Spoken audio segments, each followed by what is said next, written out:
Your student's academic plan is the gateway to easily creating their transcript, and record keeping is the validation of all their hard work. Welcome to step 4 on record keeping. So now you've covered steps 1 through 3 in creating your high schooler's academic plan, establishing graduation requirements, setting up their framework with their subjects and credits, and fitting courses or classes into that framework. So congratulations. Honestly, what you've accomplished so far is the majority of your students' high school academic plan, which will empower you and them for their high school journey. The crucial last step in this series, step 4, record keeping, is the final piece in this planning puzzle, and it goes way beyond just keeping grades. It's the validation of all your students' hard work. Hey, I'm Kathleen Rumford, homeschooler of 15 years through the high school years and dual enrollment, and in less than 45 minutes, this entire series, including this video lesson, will have walked you through what took me weeks to figure out. So I pray that this has been a blessing to you and your homeschooler. My transcript workshop does the same. In 90 minutes, you will learn what took me years really to figure out. Plus, I include lots of templates so everything is streamlined for you, saving you loads of time and frustration.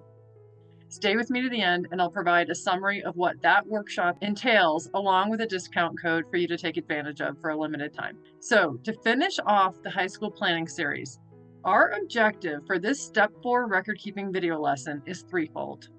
First, notating whether a class is an advanced class or not, notating actual grades and credits earned, and compiling your students' program of studies.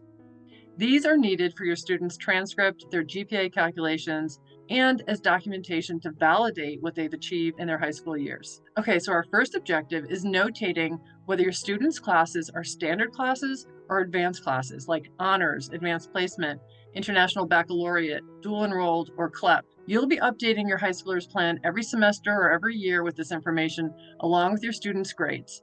And don't forget, you'll also be updating the plan with specific course names as you make final decisions for classes or courses that your student will be taking the following year. You can easily do all of this at the same time.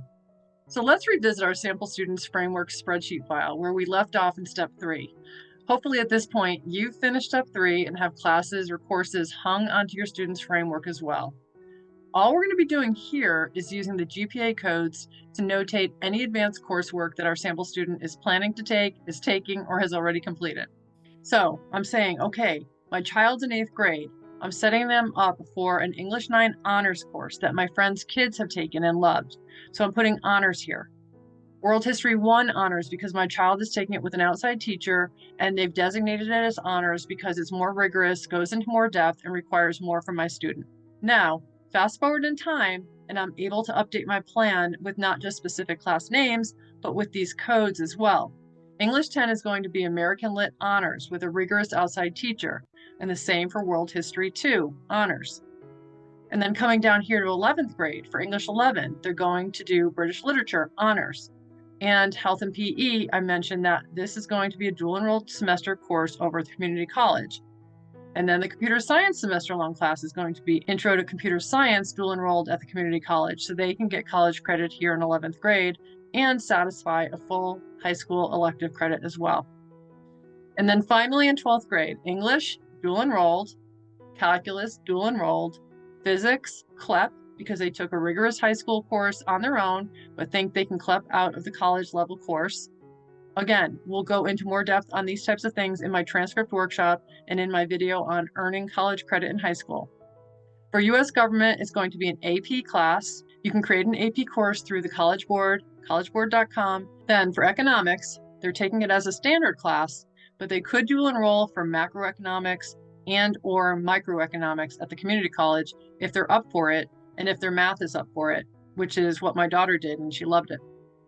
And then aerospace and robotics, we're saying dual enrolled for both of those electives at the community college or another local college or an online college, but dual enrolled at some college level.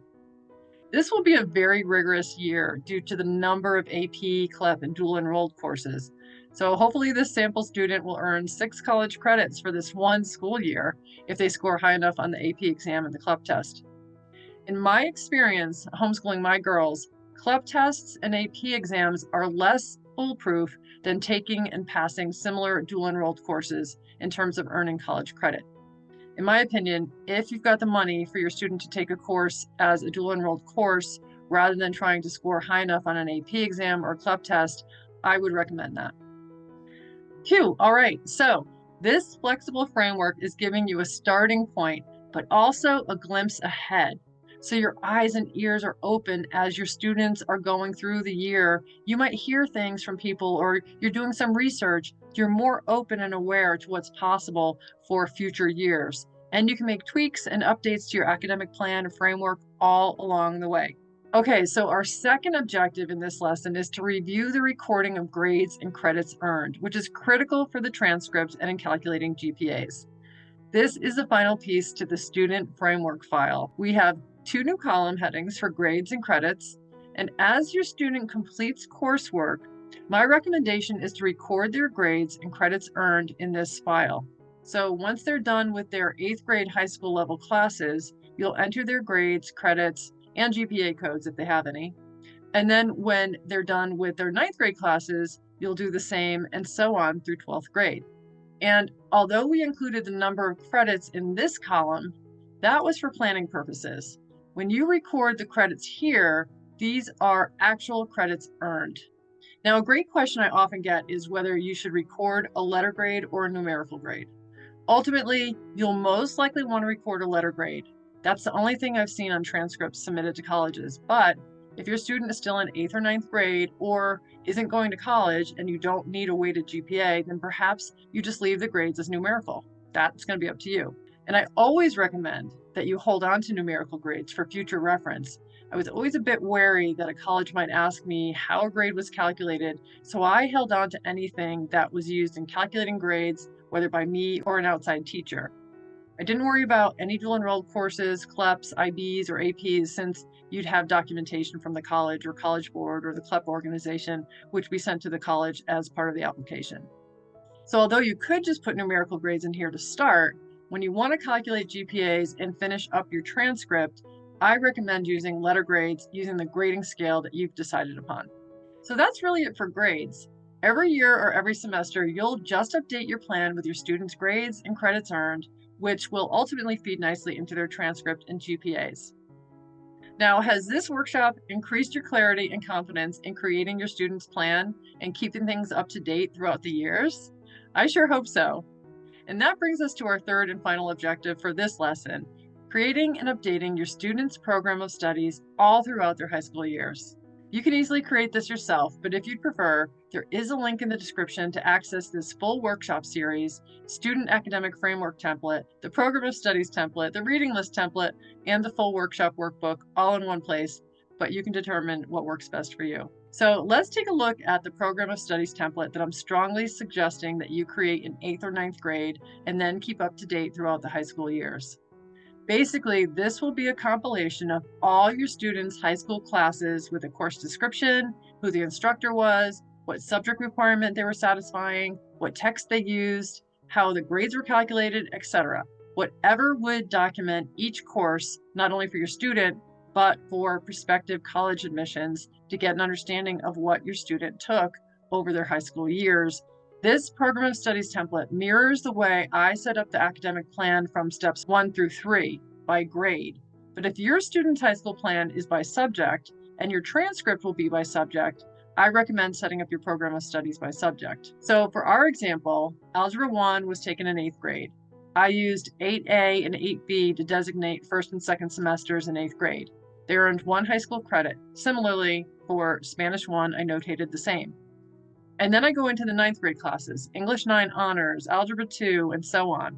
And I'm listing who the instructor was and a bit about the class, whether you write that up or you get a description from an outside teacher.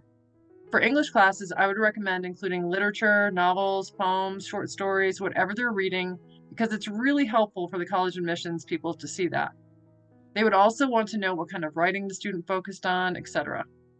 For Saxon Algebra 2, you can pull the description from an online site and copy and paste it into the description here. You can also include how grades were calculated. World History 1 honors, who taught that, what was it about, texts, how was it graded, physical science with lab, who was the instructor, what topics were included, Again, this can come right from a book description or from the resources that you used or the outside teacher used. And then Spanish 2, Health and PE, which was a half credit due to estimating it as a 60 to 70 hour class, you'd want to include a description of what they focused on in that class.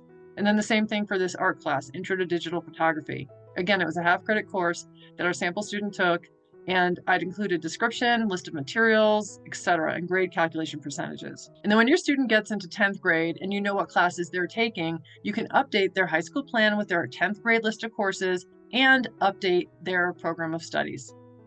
Not all universities will require this, so you'll want to check with the colleges that your student is interested in, but I recommend keeping this because it adds credibility to and validation of the homeschool transcripts.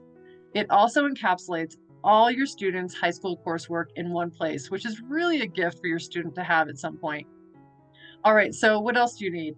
I recommend you keep a high school reading list of whatever your student reads as part of their coursework or just for fun, novels, poems, short stories, plays. Colleges may request this.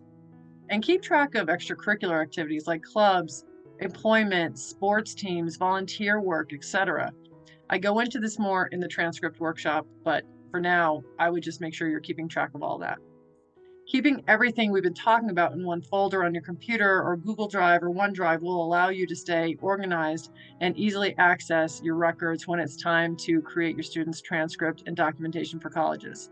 Now, no matter where your student is in their high school journey, you may want to consider taking my 4-step transcript workshop, which covers GPA calculations, both weighted and unweighted by grade and cumulative across grades, the transcript creation. It covers how to provide the colleges with validation of your students' records, since they may be wary of what they're receiving from a homeschool parent, and then how to pull everything together into a comprehensive student packet to send to colleges. And of course, it includes my GPA calculator and templates of the one-page transcript by year, the program of studies template, the reading list template, the validation documents, and the comprehensive student packet template.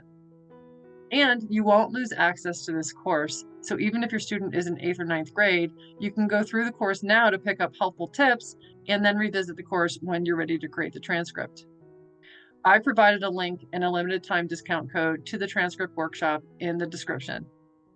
Feel free to revisit any of the video lessons that we've gone through for this workshop series or drop me a comment with questions anytime. If you found this video or series helpful, please like the video and subscribe to my channel so you don't miss anything related to homeschooling high school. And until next time, take care and God bless.